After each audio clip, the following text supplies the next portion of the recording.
Слава Украине, прежде всем от Полонского.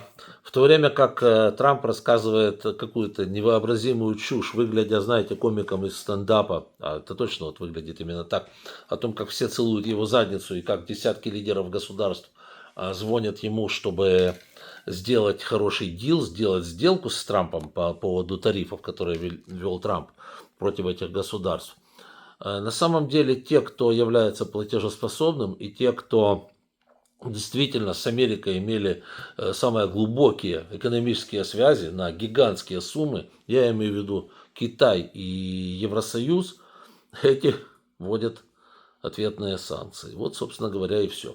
Китай уже ввел, я об этом уже, в принципе, рассказывал. А вот Евросоюз немножечко медлил. Ну, как медлил? Они же просчитывали, вы же поймите это тоже правильно.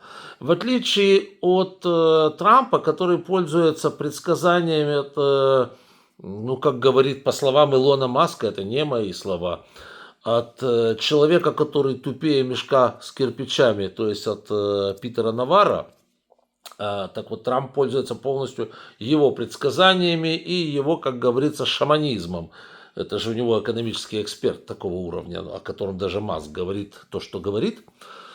Вот. В отличие от этой публики, в Европе сидят яйцеголовые, настоящие, с тремя высшими образованиями и стучат по калькулятору, высчитывая, что в каких случаях произойдет. И строя действительно экономические цепочки, которые будут выстроены вследствие тех или иных налогов на американскую продукцию. И вот они достучались по своим калькуляторам. Да. Вводятся если я так не ошибаюсь, с завтрашнего дня, даже сегодня, по-моему, да, уже через пару часов, будут ответы, первые из трех ответные меры на санкции Соединенных Штатов Америки. То есть Евросоюз не склоняет голову. Евросоюз, в отличие от Израиля, Вьетнама и Зимбабве, Зимбабве звонила Трампу и готова на все, что угодно. Только покупать из США им не за что. Да, а так они готовы на все, что хотите. Вот, значит, Евросоюз, в отличие от Зимбабве, решил не сисюкать с Трампом, а шмякнуть в ответ. Только шмякнуть с умом, просчитав все, просчитав последствия. Но у них нет Питера Навара для того, чтобы посоветовать, как можно сделать по-глупому. У них люди с высшим образованием, причем не с одним, да, в отличие от. Итак, первый этап санкций будет, которая с сегодняшнего дня, это на 23 миллиарда долларов. Список этих санкций разработан таким образом, чтобы шмякнуть по красным штатам, то есть по тем, кто отличается умом и сообразительностью и, соответственно, голосовали за Трампа. Проголосовали, пожинайте плоды. Так, значит, вот чего это коснется. Значит, 15 апреля вступают в силу санкции. О них объявят сегодня, а вступят в силу 15 апреля. Это клюква и апельсиновый сок. Вы начнете ржать. Дело в том, что нечего ржать. Это огромные бабки на самом деле.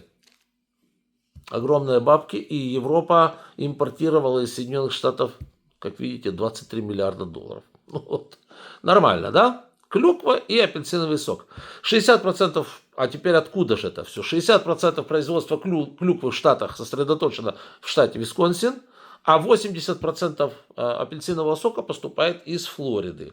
Таким образом, вот эти два штата сейчас почувствуют на себе, что значит тяжесть длани Евросоюза. Напомню, что Евросоюз является, пожалуй, самой покупателеспособной силой в сегодняшнем мире. То есть Евросоюз это номер один, а вот Штаты и Китай приблизительно, по-моему, в паритете. Штаты чуть больше, но Китай чуть меньше, но они похожи по своему весу, по покупательной способности. Вот. И сейчас куда-то придется Евросоюзу, Соединенным Штатам вот эту клюкву, вот эту продукцию их сельского хозяйства куда-то девать. Куда? В Штатах она никому не нужна, они завалены товаром. Вот. Канада не купит. Все, забудьте за Канаду. Ну и Канада сколько может купить? У нее же население в 10 раз меньше, чем в Евросоюзе. Китай, забудьте, санкции, все, с Китаем, до свидания, будьте здоровы. Евросоюз, тоже забудьте, получается. Ну куда девать, не знаю. Зимбабве. Трамп же сказал, что его в задницу целуют. Вот и Зимбабве. В Зимбабве, да, они снова все примут. И, значит, это самое, правда, оно у них на улице растет, оно им даром не надо. И примут с удовольствием, но за бесплатно, да. Вот. А в Израиле там 6 миллионов, 8 миллионов населения. Ну, увы и ах, они столько не купят. Вот и все, да. Вот так вот. Это первый этап санкций. Я же сказал, 3 этапа будет. Да. 16 мая, только ровно через месяц после первых санкций, вступает в силу 25% пошлина на вторую партию импортных товаров из США. Таких как сталь, мясо, белый шоколад и полиэтилен. То есть выбрали, скажем так, то, что наиболее, скажем так, безопасно для Евросоюза и наибольший ущерб нанесет Соединенным Штатам Америки. Дело в том, что хотел сказать Байден, Трамп ввел тоже на европейскую сталь, это значит удар по Румынии прежде всего, правильно? Налоги. Окей, хорошо, значит, румынская сталь понадобится где? В Евросоюзе. Вот американцы как-то будут обходиться своей. И, соответственно, американская сталь в Евросоюз больше экспортироваться не будет. Этого добился именно Трамп.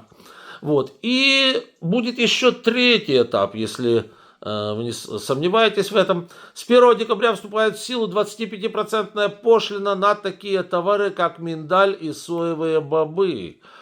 Казалось бы, а что тут такого, миндаль и соевые бобы? Да нет, это опять-таки огромные деньги, оно кажется, что это малозначимое, но соя это сумасшедший бизнес. Да, США являются вторым по величине производителем и экспортером сои в мире. И, как говорится, сейчас пошлины ЕС ударят по сектору, который, в общем-то говоря, уже и так пострадал из-за пошлин, которые введены Китаем. Я вот хочу спросить, это все миллиарды долларов, да? Вот. И скажите мне, а кто производителем сои и миндаля будет компенсировать, Трамп будет компенсировать убытки? Я хочу спросить, просто непонятно. Все, Евросоюз закрылся. Спрашивайте Трампа, он же, видимо, что-то просчитывал там, да? Теперь так, дальше. А теперь смотрите, по мясу, на кого будет удар направлен. Опять-таки, Красные Штаты. Смотрите. Говядина из Канзаса и Небраски. Птица, Луизиана. Автомобильные детали, тоже там все это попадает под санкции. Мичиган. Сигареты, Флорида, Красный Штат. Изделия из древесины. Северная Каролина, вот тут я, кстати, не знаю, по-моему, тоже красный. Джорджия и Алабама, все красные. Вот так вот, да. Также тут пишут, что ожидаются пошлины на мороженое из Аризоны. Это все большой бизнес. Сейчас скажете, мороженое фигня. Да нет, не фигня. Не фигня. Это большие деньги, это миллионы долларов. Да, носовые платки из Южной Каролины, галстуки из бабочки из Флориды, стиральная машина из Висконсина. Вот так вот, да, то есть обширнейший список товаров, которые Евросоюз покупал из Красных Штатов, голосовавших за Трампа. Вот так случайно совершенно получилось, что под раздачу попали именно они. Именно те, кто голосовали за него. Соответственно, еще раз говорю, вот эти санкции, которые вводит Евросоюз, это санкции очень продуманные. То есть, вы видите, нет вот такого кавалерийского рубания с плеча, когда, да, вот этот самый, скажите, Трамп напоминает этого Чапаева, этот Венс Петьку. Мы сейчас, говорит, шашки всех порубаем, к чертовой матери, тудыть твою растудыть мы сейчас всем дадим, да, Кузькину мать. Мне, говорит, все звонят, позвонила Зимбабве, да. Вот. Евросоюз, еще раз говорю, поступает совершенно по-другому, все просчитывается, все высчитывается до последнего цента. Самое главное здесь не навредить местному европейскому потребителю, это раз, и нанести ущерб в США тем, кто именно голосовал за Трампа. Посмотрите, синие штаты не задеты от слова вообще. Они как жили, так и будут продолжать жить. А красные штаты выбирали вот это, да? Вот и живите. Так же.